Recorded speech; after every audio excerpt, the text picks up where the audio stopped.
이스라엘 나라가 이제 분단 국가가 되었습니다.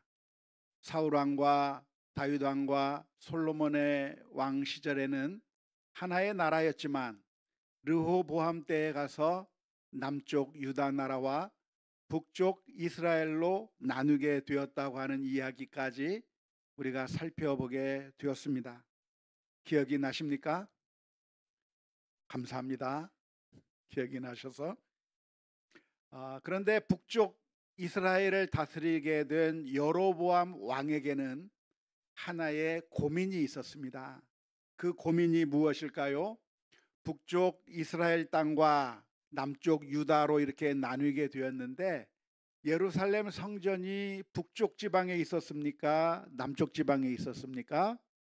남쪽 예루살렘에 있었던 겁니다. 그래서 이스라엘 민족은 하나님을 섬기는 민족이기 때문에 하나님께 예배하기 위해서는 성전에 가서 예배를 드리고 제사를 드릴 때 희생 제사를 드리고 번제를 드리고 속죄제를 드릴 때는 어디로 가야 되는가?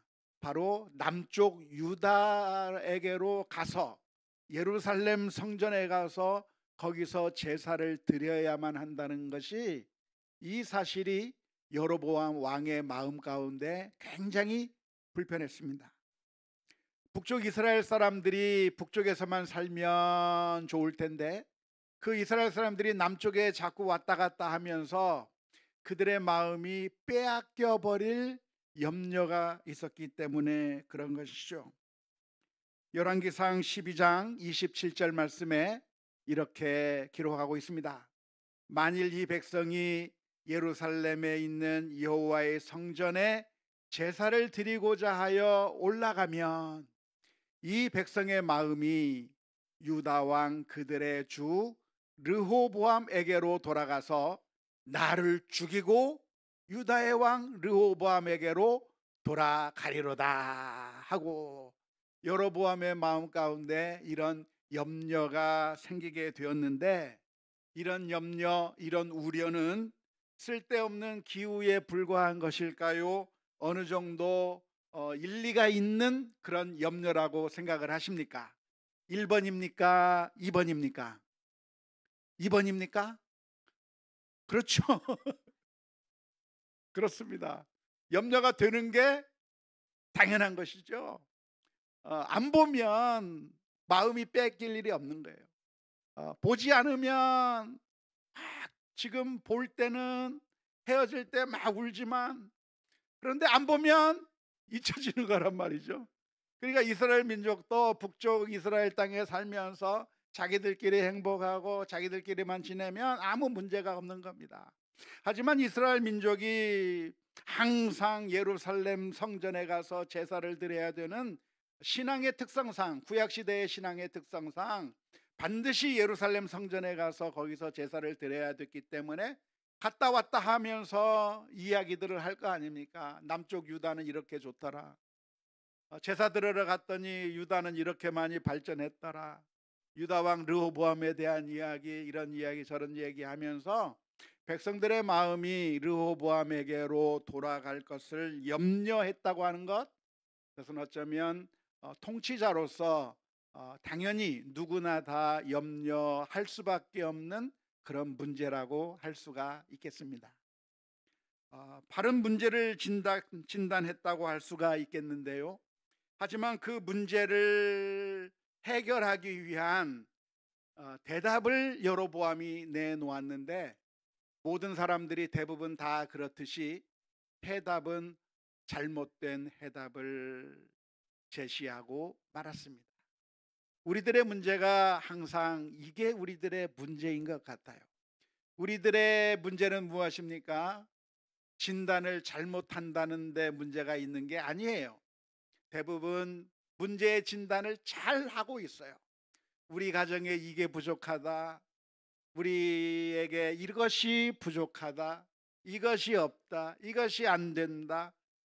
문제가 있는 것을 진단하는 것은 우리가 너무나 잘 합니다. 왜냐하면 그 문제에 대해서 피부로 느끼기 때문에 그렇게 진단을 잘 하는 것이죠.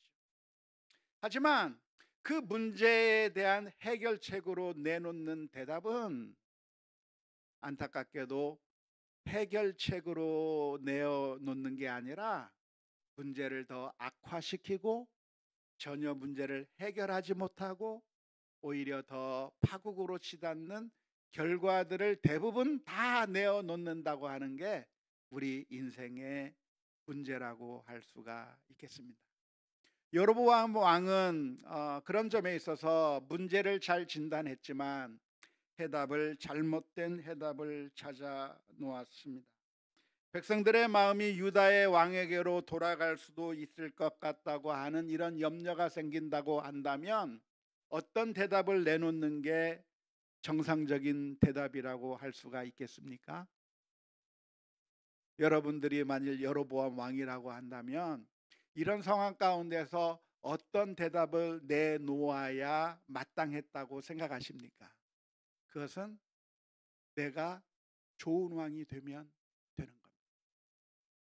르호보암 왕보다 내가 더 좋은 왕이 되면 되는 거예요. 내가 백성들을 더 잘 섬기고 이 북쪽 이스라엘을 더 행복한 나라로, 더 좋은 나라로 만들면 되는 것이죠.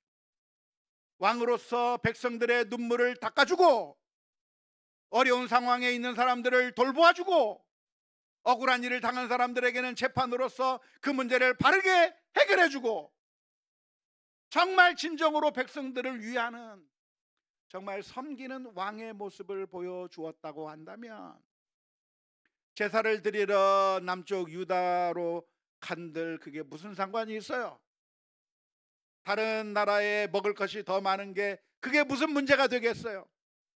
이곳에 정말로 사랑하고 정말로 백성들을 아끼는 좋은 왕이 될 수만 있다고 한다면 백성들의 마음은 북쪽 이스라엘이 마음이 하나가 되고 행복한 나라, 좋은 나라로 만들어 갈 수 있었을 것이라고 생각을 합니다. 사람들이 여로보암에게 환호했던 이유가 무엇일까요? 르호보암을 버리고 안 되겠다, 우리는 르호보암과 같이 못 지내겠다 하면서 10개의 지파가 여로보암을 따라서 갔던 이유가 무엇이겠습니까? 그것은 여로보암이 르호보암보다 더 정통성이 있기 때문이 아니었어요. 정통성으로 따지면 누가 정통성이 있습니까? 르호보암이 정통성이 있는 거예요. 다윗의 아들 솔로몬의 아들 르호보암이라고 하는 적통을 가지고 있는 이 르호보암이 적통성을 가지고 있는 겁니다. 정통성을 유지하고 있는 겁니다. 누가 더 잘생겼어요? 르호보암이 잘생겼습니까? 여로보암이 잘생겼습니까? 몰라요. 하지만 잘생긴 게 그게 무슨 상관이에요? 키가 큰 게 그게 무슨 상관이에요? 아무 의미가 없어요. 르호보암이 왕이 아니라 독재자처럼 굴었기 때문에 백성들을 섬기는 왕이 아니라 오히려 독재자처럼 백성들을 더 힘들게 만드는 백성들의 마음을 전혀 이해해 주지 못하는 르호보암이 되었을 때 사람들은 여로보암에게로 몰려들었다고 하는 사실을 기억하면서 여로보암이 내놓는 대답이 있다고 한다면 어떤 대답이 제일 좋은 대답이었겠는가? 내가 더 좋은 왕이 되어서 백성들의 아픔들을 내가 돌보아주고 싸매어주고 그래서 이 백성들을 더 행복한 백성으로 만들어 주겠다고 하는 열정을 가지고 한다고 한다면 비록 그 과정에서 실제적으로 그렇게 만들지 못했다고 할지라도 적어도 진정성 있게 하려고 하는 노력을 보이고 있었다고 한다면 북쪽 이스라엘은 여로보암과 함께 행복한 나라가 되었었을 것이라고 상상할 수가 있겠습니다. 하지만 안타깝게도 여로보암은 엉뚱한 대답을 내놓았습니다. 백성들이 남쪽으로 가지 못하게 만들어야 하겠다. 물리적인 방법으로 가지 못하게 만들고 싶었던 겁니다. 그래서 예루살렘 성전이 아니라 북쪽 이스라엘 땅에도 하나님께 제사할 수 있는 곳을 만들자. 단이라고 하는 것은 저 북쪽 지방에 있는 요단강 그 상류 갈릴리 호수 북쪽으로 가는 그곳에 있는 지역이 단이라고 하는 지역이었는데, 그 북쪽 지방에 제단을 하나 만들고, 또 베델이라고 하는 남쪽 지역에 두 군데에다가 제단을 만들어서 거기서 하나님께 예배하게 만들자. 그러면 이스라엘 민족이 굳이 예루살렘으로 갈 필요가 없고 자기 집에서 가까운 곳에 가서, 베델에 가까운 사람은 베델에 가서 제사를 드리고 단에 가까운 사람은 단에서 제사를 드리고 하면서 제사를 드리면 좋겠다고 하는 정말 잘못된 정책을 만들어내게 되었다고 하는 것이 아쉬운 일입니다. 지난번에 성지 순례를 가는 가운데 성지 순례를 하면서 여러 곳을 돌아다녔는데, 하도 많이 돌아다녀가지고 어디서 무슨 사진을 찍었는지 나중에 사진을 봐도 이게 그 사진인지 저 사진인지 모르겠지만, 제 생각에는 이 사진이 그때 베델에 있는 그 제단의 위치였다고 생각이 들어요. 사진을 한번 봤으면 좋겠습니다. 지금 보면은 뭔가 이 콘크리트로 바닥을 쌓아 놓은 것처럼 보이는데, 콘크리트가 아니고 돌을 다듬어서 저렇게 제단의 바닥을 세워 놓은 겁니다.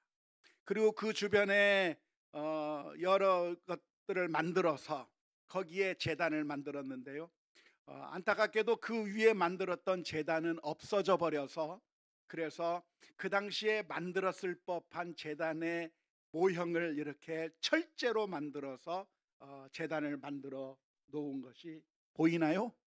네.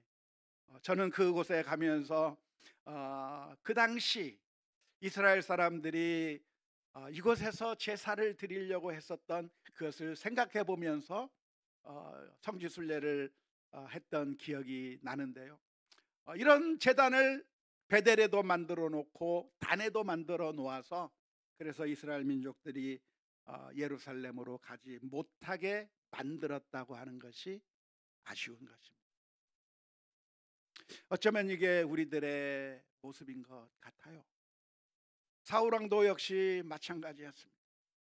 사울왕이 다윗을 바라보게 될 때, 다윗이라고 하는 걸출난 한 인물의 등장 앞에서 사울왕은 두려웠습니다. 내 왕자가 빼앗길 수 있지 않겠는가? 내 왕자가 다윗에게 의해서 나는 물러나게 되는 그런 상황을 맞이하게 되지 않겠는가? 라고 하는 그런 두려운 마음이 들었는데, 그 두려운 마음은 드는 것은 당연한 것이고 바른 진단이라고 할 수가 있겠습니다. 그렇다고 한다면 우리가 그 상황 가운데 사울이라고 한다면 어떻게 해야 합니까? 어떻게 해야 하죠? 다윗을 그때부터 죽이려고 달려들 게 아니고 어떻게 해야 돼요? 더 좋은 왕이 돼야 돼요. 더 좋은 왕이. 이스라엘 민족을 위해서 더 좋은 왕이 되기 위해서 부단한 노력을 해야 되고, 외적의 침입에서부터 건져내주는 그런 철저하게 방어를 해야 될 것이고, 백성들의 복지를 위해서 최선을 다하면서, 그래서 더 좋은 왕이 되어야 했던 것이고, 뿐만 아니라 사울 왕이 하나님 앞에 엎드리면서 하나님이 자기를 버리신 그 이유를 자기가 깨닫고 하나님 앞에 회개하며 나아갈 때, 하나님, 제가 잘못했습니다. 하나님을 제대로 섬기지 못했습니다. 하나님 앞에 회개하며 엎드리며 나아갈 때, 그래야 그게 바른 해답이라고 할 수 있을 텐데, 너무나도 안타깝게 사울 왕은 잘못된 결론을 내리고 만 적이 얼마나 많이 있는지 모릅니다. 원하기는 우리 모두가 제대로 된 대답을 할 수 있기를 주님의 이름으로 축원합니다. 우리의 인생 가운데 늘 걱정이 있습니다. 어려움이 있습니다. 부딪히는 게 있습니다. 마음이 상하는 일들이 있습니다. 여러 가지 문제들이 있을 때 안타깝게도 대부분의 사람들은 잘못된 결론을 내립니다. 관계를 끊어버려야 되겠다. 더 이상 상종을 하지 않아야 되겠다. 나는 더 이상 주를 위해 봉사하지 않아야 되겠다. 이런 욕을 먹으면서, 이런 이야기들을 들으면서, 비아냥거리는 소리를 들으면서 내가 뭐 하려고 주를 위해서 헌신하나? 내가 뭐 하려고 이렇게 욕 들어가면서 내가 주를 위해서 헌신하나? 많은 사람들이 잘못된 결론을 마음속에 내리는 것이죠. 그때마다 우리들의 마음 가운데 제일 먼저 솟아오르는 그 생각에 따라 움직일 게 아니고, 우리는 하나님 앞에서 가만히 묵상하면서 기도해야 합니다. 하나님, 어떻게 하는 것이 주님께서 기뻐하시는 모습입니까? 미워하고 시기하고 질투하고 마음을 닫아버려서 가까이 가지 않고 거리를 두고 사랑하지 않고 인정하지 않고 모든 것을 끊어버리는 그런 결단을 통해서 자꾸만 숨어 들어가는, 동굴 속으로 들어가는 그런 결단이 아니라, 오늘 우리들의 결단이 어떤 결단이 되어야 됩니까? 주님을 닮아가는 결단이 되게 해 주옵소서. 주님께서 원수들까지도 사랑하시고 우리를 위하여 십자가 위에서 피를 흘려주셨던 그 놀라운 은혜처럼 저희들도 주님의 뜻에 따라 맞는 그런 신실한 결단을 하게 해 주옵소서. 기도하는 가운데 오늘 우리들의 해답들이 하나님께서 기뻐하실 해답들을 해 나가는 우리 모두가 다 될 수 있기를 주님의 이름으로 축원합니다. 안타깝게도 이 여로보암은 단과 베델이라고 하는 곳에 제단을 세우고 그곳에 송아지를 만들었습니다. 금송아지를 만들었던 것이죠. 그리고 그 금송아지를 만들면서 이것이 바로 너희를 애굽 땅에서 인도해낸 하나님이라고 이야기했습니다. 이스라엘 민족의 마음 가운데 하나님이 아닌 다른 신을 섬긴다고 하는 생각을 한 것이 아니라 하나님이라고 하면서 엉뚱한 우상을 만들어 놓은 것이죠.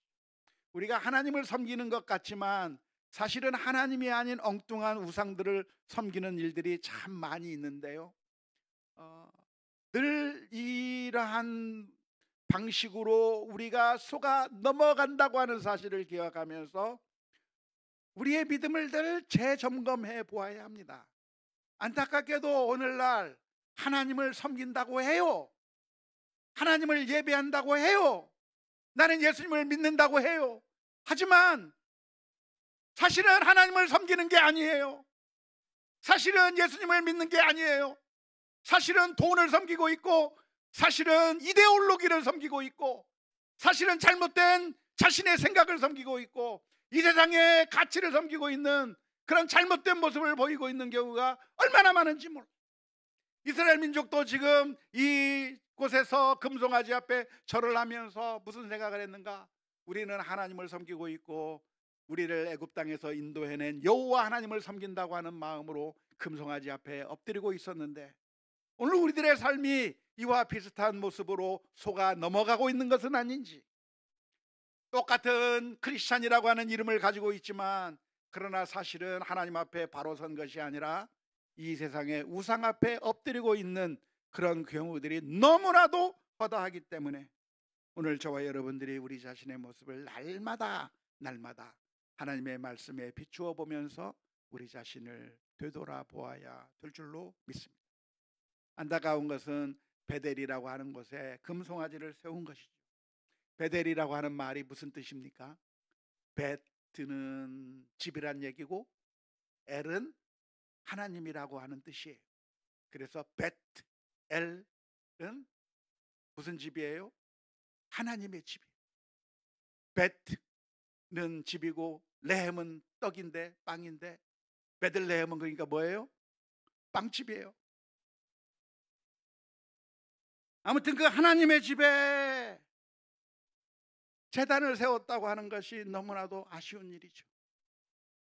이 베델이라고 하는 곳이 어떤 곳입니까? 그 옛날 야곱이 하나님을 만나면서 하나님이 여기도 계시는구나, 이곳엔 안 계신 줄 알았는데 하나님이 여기도 계시는구나 하면서 하나님을 찬양했던 것이 베델입니다. 당시 사람들의 생각에는 하나님이 어느 한 지역에 매여 있는 하나님인 것이라고 그렇게 많이 오해들 한 것이죠. 그래서 야곱은 자기 아버지의 하나님, 할아버지의 하나님, 조상의 하나님이 바로 우리 부모님의 집에 있는데, 나는 그 부모님의 집을 떠나서 저 먼 곳으로 가는 그 상황 가운데서 나는 이제는 하나님의 도움도 얻지 못할 수밖에 없는 상황이 아닌가, 나는 이제 외롭게 길을 간다고 생각되었을 때 하나님께서 야곱에게 나타나 주신 것입니다. 내가 너와 함께 하겠다, 내가 어디로 가든지 함께 하겠다고 하는 그 말씀을 들으면서, 아, 하나님이 어떤 하나님이신가, 장소에 매여 있는 하나님이 아니라 우리가 어디서든지 하나님을 찬양하고 경배하고 하나님 앞에 엎드린다고 한다면 그곳이 바로 베델이요, 그곳이 바로 하나님의 집이요, 어디에 있든지 하나님의 은혜와 사랑을 누릴 수 있는 것이라고 생각하면서 이름하였던 것이 베델이었던 것이죠. 따라서 이스라엘 민족이 어떻게 하면 되는가? 예루살렘이 저 남쪽 유다에 있지만 북쪽에서 하나님을 제대로 섬기면 그곳이 베델이 되는 거예요. 그것이 하나님을 섬기는 장소가 되는 것이고, 하나님은 어디에 있는가? 예루살렘이 없다고 해서 그래서 하나님께서 같이 해주지 않는 것이 아니라 어디에 있든지, 북쪽에 있든 저 서쪽에 있든 동쪽에 있든 하나님께서 함께 계실 거라고 하는 사실을 기억하면서 하나님을 예배하는 삶을 살았다라고 한다면 좋았을 텐데, 안타깝게도 그 하나님의 집의 뜻을 왜곡하면서 결국 하나님의 뜻에서부터 멀리 떠나간 패착을 두었다고 하는 것이 너무나도 안타까운 일인 줄로 믿습니다. 결국 여로보암은 어떻게 되죠? 하나님의 버림을 받게 됩니다. 이것이 너무나도 안타까운 일입니다. 잠언서 8장 17절 말씀에 나를 사랑하는 자들이 나의 사랑을 입으며 나를 간절히 찾는 자가 나를 만날 것이라 하셨는데, 마음의 문을 닫아버리면, 하나님께서 멀어져 버리면 하나님이 우리와 함께 할 수 없다는 것이죠. 우상에게 가까이 가면 우상이 만나주나요? 만나주지 않는 것이죠. 우상이 복을 내려주나요? 복을 내려주지 않는 것이죠. 아무 능력이 없는 것이죠. 오늘 저와 여러분들 가운데 오늘 이 말씀을 묵상하면서 우리도 바른 믿음의 해답을 내릴 수 있게 해 주옵소서. 기도하며 주님의 은총을 누리는 우리 모두가 다 되어야 될 줄로 믿습니다. 하나님의 선택은 어떤 선택입니까? 하나님의 선택은 우리가 죄에 빠졌을 때 그 문제를 보고 안 되겠다, 이 같은 인간들은 더 이상 소용이 없다 하면서 버리신 그런 대답을 내놓으신 것이 아니라, 우리 하나님께서는 우리를 살리시기 위해서 하나밖에 없는 그 아들을 십자가에 내놓는 해답을 내놓으셨습니다. 바로 그 희생과 사랑 때문에 예수님께서 이 낮고 천한 이 땅에 내려오시는 그 놀라운 선택 때문에 저와 여러분들이 구원을 얻게 된 줄로 믿습니다. 따라서 우리 제3남전도 회원 한 사람 한 사람, 우리 예수 비전의 모든 성도들 한 사람 한 사람, 평생의 길 가운데 하나님께서 기뻐하실 대답이 무엇일지 고민하는 가운데 하나님의 마음에 맞는 그런 복된 인생들이 다 될 수 있기를 주님의 이름으로 축원합니다.